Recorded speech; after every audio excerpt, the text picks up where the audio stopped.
Cette série de vidéos sera consacrée à tous les peuples gaulois qui ont vécu par le passé sur le territoire de la France métropolitaine, hormis la Corse. Celle-ci est un territoire à part qui mériterait sa propre vidéo. Il ne s'agit pas non plus d'aborder en détail l'histoire de ces peuples, tout d'abord car elle est assez incertaine. En effet, les auteurs antiques qui les abordent sont des Grecs et des Romains, donc des personnes étrangères à ce territoire, qui ont donc très souvent porté un point de vue moral et biaisé sur ces populations qu'elles considéraient comme barbares. Puis, parce que les nombreuses découvertes archéologiques faites depuis les 2 derniers siècles tendent à nuancer, voire contester certaines assertions de ces auteurs.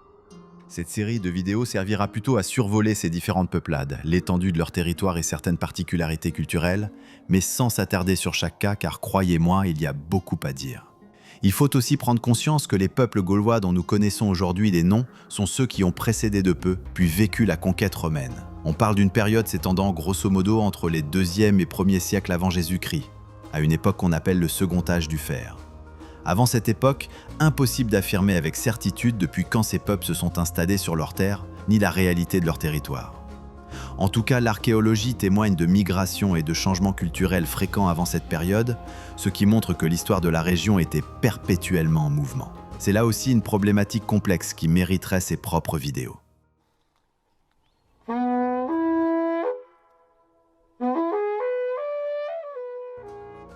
Avant toute chose, il faut définir ce qu'est un Gaulois, et c'est loin d'être évident. Beaucoup de gens vont vous dire que le terme « celte » est plus approprié, mais même ça, ce n'est pas une vérité absolue. Les Grecs sont les premiers à parler des Celtes, car ils fondent Marseille en -600 et se retrouvent en voisinage direct avec eux. Celte était vraisemblablement la façon dont se désignait un ou des peuples voisins de Marseille. Le mot voudrait dire guerrier ou combattant, et la culture martiale de ces peuples nous est bien connue aujourd'hui. Beaucoup de peuples qui possédaient des caractéristiques communes, comme la langue et la culture matérielle, ont plus tard et par extension été considérés comme celtes. Avaient-ils vraiment conscience de faire partie d'une souche ethnique ou culturelle commune ? Difficile à dire, mais c'est bien cette dénomination qui a survécu jusqu'à nos jours et qui désigne toujours des peuples et ethnies contemporaines, bretons, irlandais, gallois, écossais, jusqu'à certaines identités régionales espagnoles comme les Asturiens, Cantabriques ou encore les Galiciens se revendiquent celtes ou d'héritage celtique. Est-ce que tous les peuples gaulois étaient des Celtes ? La réponse est non, même s'ils étaient majoritaires. Le mot gaulois est vraisemblablement aussi d'origine celte et avait un sens similaire. Les forts, les puissants. Le mot était connu des Grecs comme des Romains. Les Grecs disaient Galates. C'était visiblement le terme de prédilection des Romains. D'ailleurs, la ressemblance entre ce terme celtique et le mot latin pour le coq, Gallus, sera à l'origine du coq gaulois, l'animal emblématique de la France. C'était à la base une moquerie des Romains envers les Gaulois, qui les comparaient à cet animal bruyant et plein d'esbroufes, mais finalement peu effrayant. Que les Français se soient approprié cet animal montre qu'ils ont un bon sens de l'humour. Bien plus qu'une réalité géopolitique, l'idée de la Gaule, ou plutôt des Gaules, va se former au fur et à mesure de l'annexion à Rome. Les Romains vont pour la première fois unifier cette myriade de peuples qui pour eux partageaient des caractéristiques communes mais n'avaient jamais été rassemblés dans un même pays. Tout commence avec l'annexion de la Cisalpine, cette région d'Italie du nord au pied des Alpes, cette plaine du Pô peuplée de Celtes qui des siècles durant ont terrorisé l'Italie. Des épisodes célèbres comme le sac de Rome, en -390 par les troupes d'un certain Brennus, avaient œuvré à installer cette légende des terribles Gaulois dans l'esprit des Romains. À partir de cette période, l'État romain en pleine expansion mit tout en œuvre pour endiguer cette menace venue du nord. Après plusieurs générations de conflits, les Gaulois d'Italie sont définitivement matés au IIe siècle avant Jésus-Christ. La province de Gaule cisalpine est instituée au 1er siècle avant Jésus-Christ. Elle est la première entité territoriale à prendre le nom de Gaule. La deuxième Gaule à passer dans les mains des Romains est la Narbonnaise, aussi appelée Transalpine car au-delà des Alpes. C'est grosso modo une bonne partie de nos régions PACA et Occitanie, avec un petit bout de l'Auvergne-Rhône-Alpes. Cette région est conquise à partir du IIe siècle avant Jésus-Christ par les troupes d'un certain Domitius Aenobarbus, qui a donné son nom à la célèbre voie domitienne, la première route romaine de Gaule.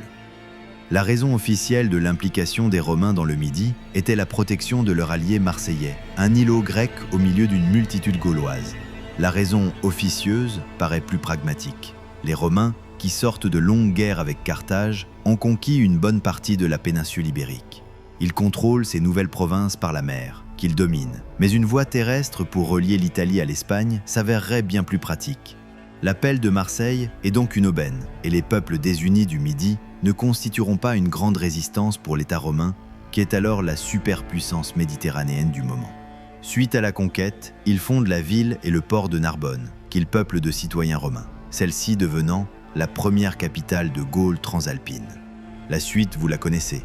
À peine un siècle plus tard, Jules César conquiert le reste de la Gaule indépendante, dite chevelue, pour grandir son image auprès du Sénat et du peuple romain et évincer ses rivaux au pouvoir suprême. Comme tout le monde le sait, ça ne finira pas bien pour lui. Du côté des Gaulois, le mal est fait, et ils deviennent à partir de cette période des habitants de l'Empire de Rome. C'est donc bien Rome qui inventa la ou les Gaules en envahissant des peuples épars et désunis et en les rassemblant dans de nouvelles entités territoriales concrètes.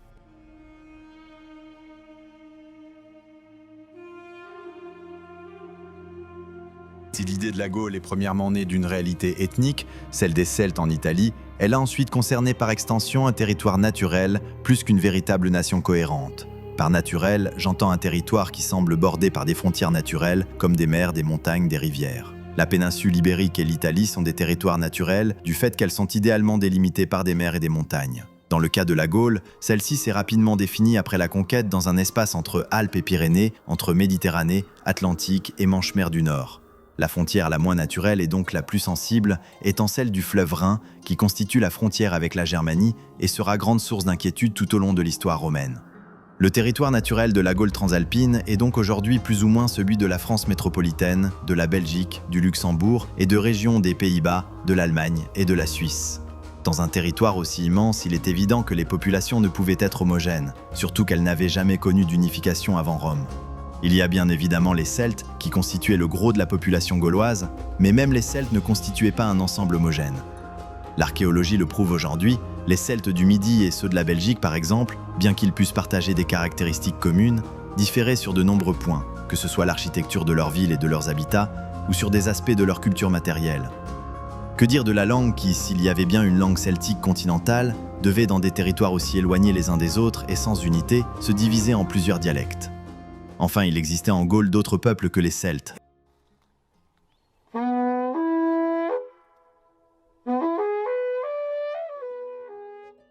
Parmi eux, un ensemble de peuplades, les Aquitains, que l'auteur Strabon décrit comme bien différents des Celtes par leur mode de vie, leur langue et leur apparence, et qu'il apparente aux Ibères, un ensemble de peuples en Espagne.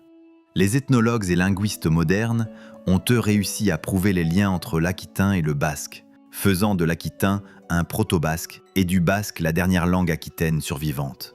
Strabon n'avait donc pas totalement tort, car le basque, comme les langues ibères, sont considérées par beaucoup comme pré-indo-européennes. Sans refaire l'histoire et les théories sur les Indo-Européens, qui sont, soit dit en passant, contestées par certains historiens et archéologues, il faut retenir que les Aquitains étaient distincts des Celtes et parlaient une langue bien différente de ces derniers. Certains font des Aquitains des peuples originels de la Gaule, héritiers de cultures bien plus anciennes sur le territoire que les Celtes, qui, eux, sont originaires d'Europe centrale et ont migré vers l'ouest durant le premier âge du fer.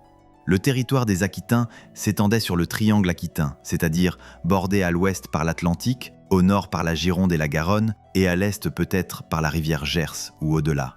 Au sud, il s'étendait jusqu'au-delà des Pyrénées, mais la conquête romaine intégra ces Aquitains septentrionaux dans les provinces d'Hispanie. En somme, la même situation qui sépare aujourd'hui les Basques entre France et Espagne. C'est le particularisme culturel des Aquitains qui leur permit d'acquérir leur propre province, la Gaule aquitaine. Cependant, le territoire traditionnel des Aquitains étant considéré comme trop petit et trop peu peuplé pour être important, les Romains lui rajoutèrent les territoires celtiques entre Loire et Garonne. La Gaule aquitaine comprenait donc l'actuelle région Nouvelle-Aquitaine, qui n'a donc rien de nouvel. Des parties des pays de la Loire, du centre Val-de-Loire, de l'Auvergne-Rhône-Alpes et de l'Occitanie. La capitale de l'Aquitaine était, comme aujourd'hui, Bordeaux.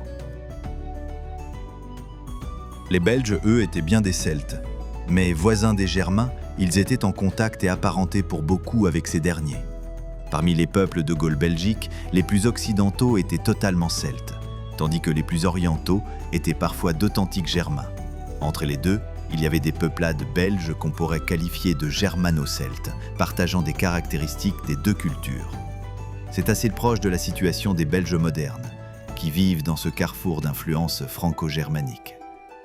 Les langues celtiques et germaniques sont considérées comme indo-européennes et dérivées d'une souche commune qui se serait séparée aux alentours de 2000 avant Jésus-Christ. Les Celtes et les Germains parlaient donc des langues distinctes mais similaires et partageaient de même un mode de vie proche, ce qui devait faciliter les échanges et acculturation. La Gaule belgique s'étendait bien plus que la Belgique moderne. Elle était délimitée par la Manche et la mer du Nord à l'ouest et au nord, la Seine et la Marne au sud, et le Rhin au nord et à l'est. Elle comprenait donc les Hauts-de-France, la Belgique et le Luxembourg, une partie de la Normandie, de l'Île-de-France, du Grand Est et quelques régions des Pays-Bas et de l'Allemagne de notre côté du Rhin. Sur certaines cartes y est inclus aussi une bonne part de la Bourgogne-Franche-Comté et la Suisse. La capitale de la Belgique était Reims, puis celle-ci fut déplacée quelques siècles plus tard à Trèves, plus idéale pour surveiller la frontière rhénane.